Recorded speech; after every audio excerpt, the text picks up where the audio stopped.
This is the Beatitudes, and Jesus gave a Sermon on the Mount.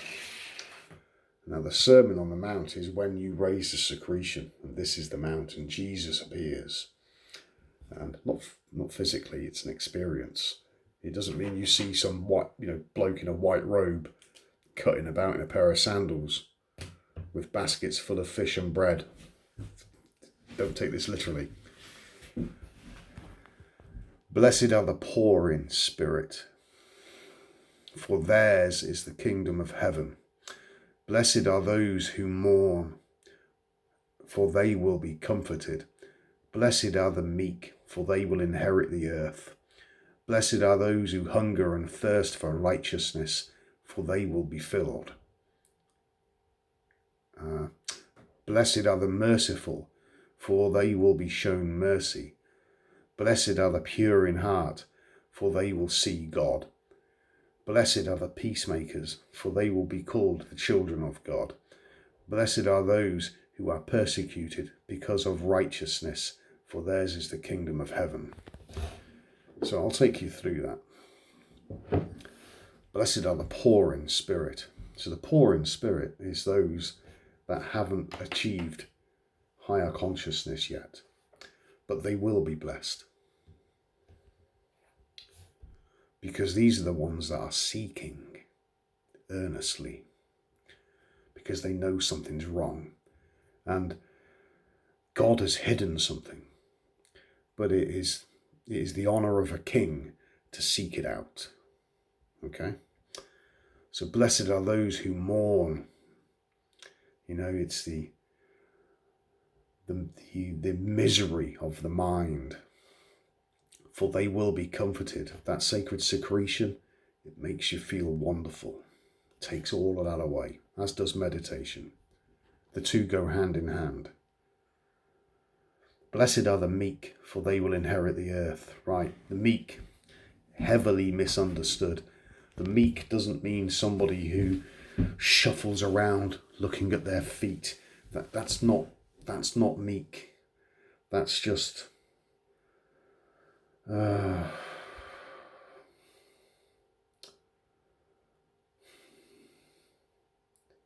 would I describe? That's just dead. It's the meek. The meek is somebody who knows how to fight, who knows that they could get into an argument, or knows that they could challenge something, but they choose not to, because they've discovered an inner wisdom, recognizing that wasting energy on frivolous things is just a frivolity, and it's self-destructive. So they will inherit the earth, and the earth is this. First this, as above so below, as within so without. Blessed are those who hunger and thirst for righteousness. Okay, and it's within you. Okay, don't look outside you. Don't look at the government for them to feed you or to quench your thirst for righteousness, because there isn't any there. It's all inside you. And those that hunger and thirst for it, okay, you go within. Clean your house, go within. Blessed are the merciful, for they will be shown mercy. Now, on occasions, you'll have to deal with some onerous people or onerous situations caused by people. And the people are misguided. And it's mindful to be merciful, to deal with them in a sharp manner, to get them to keep their distance and perhaps reappraise their ways, but not to pursue them mercilessly for your own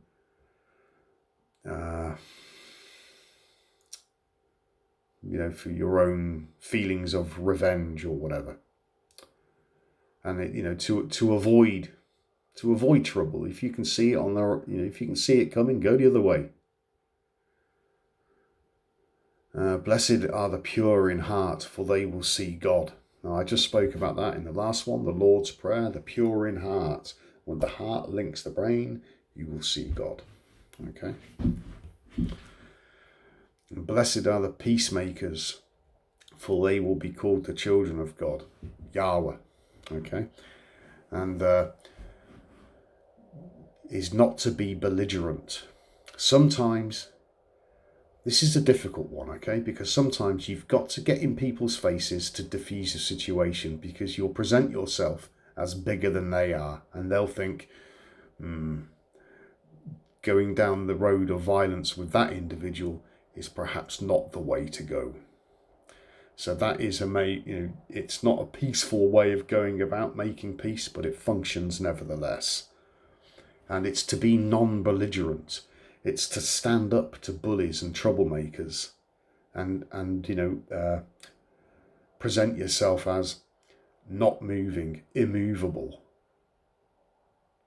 And they'll think again. And then peace will be established. Blessed are those who are persecuted because of righteousness.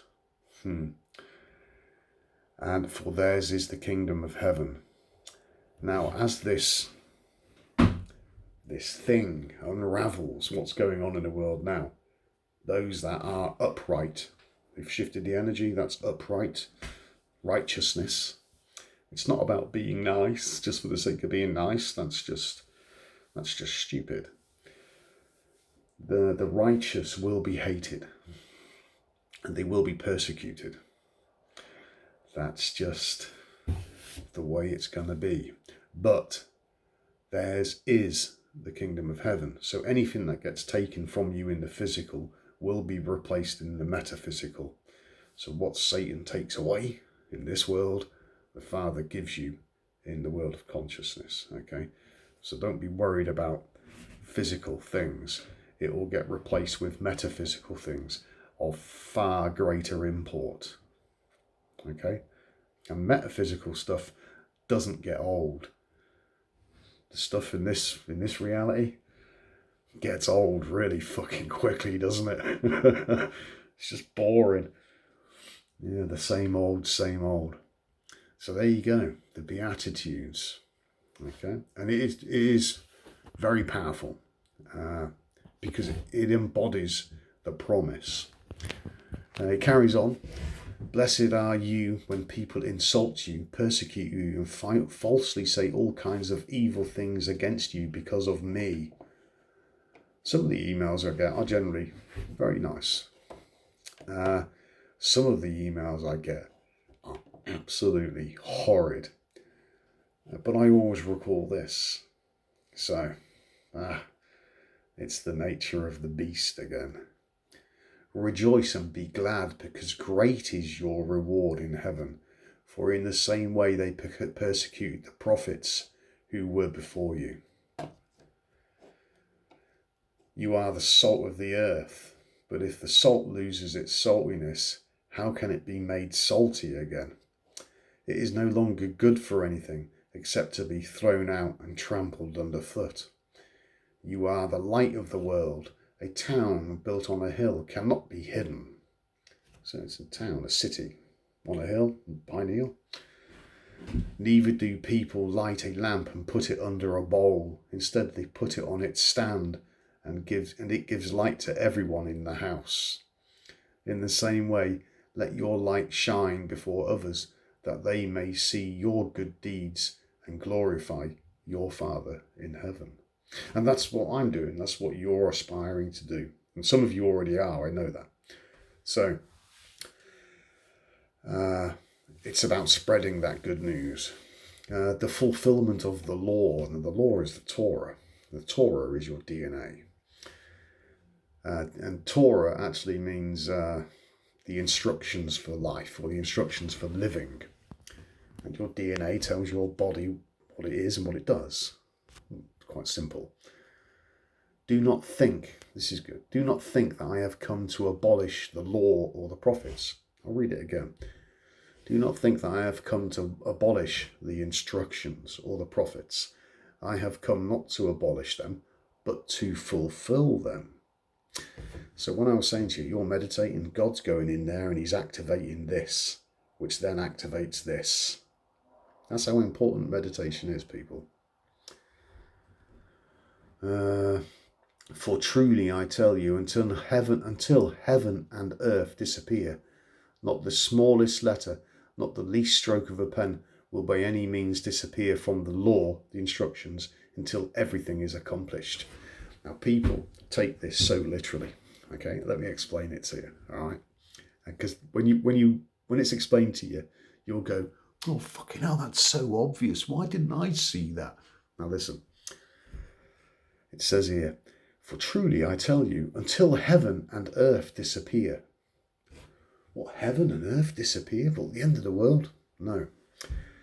Right. When you're meditating, the earth, your body, disappears. You are spirit. The body's not there anymore. Okay? And heaven disappears as well because you become it. And heaven it's consciousness. The individual is the I. That's the individual awareness, your individual consciousness. That is your personal Jesus, the I. And the am is a state of existence, a state of being. Okay? So the I is your personal Jesus, and the am is the Father. Okay? And Jesus said, I and the Father are one. So when the two become one, there's nothing. I know nothing, said all the great sages. Heaven and earth disappeared. Do you get it? That's what it means. So it doesn't mean all of this is going to disappear. Right.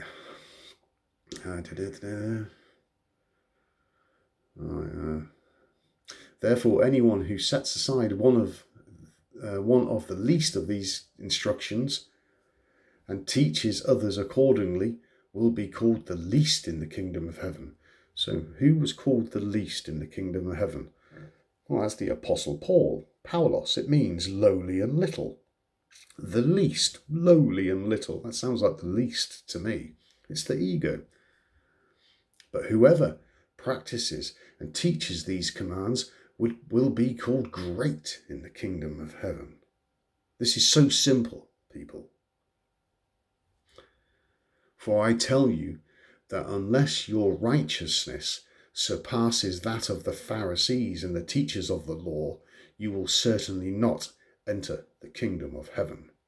So what is righteousness? Well, that's the Kundalini rising. The Kundalini never rose in the Pharisees. They were vipers. They weren't serpents. Research the difference between a serpent and a viper. And they teach law. They don't teach instructions. Okay? They like to lord it over the people rather than instruct the people. And then the people are informed and they can exercise their free will and act in accordance with natural law. Okay? Yeah, so until you've done that, you will not enter. Because it's that is the key. That's what lets you in. Okay. I'll cut it off there and enjoy.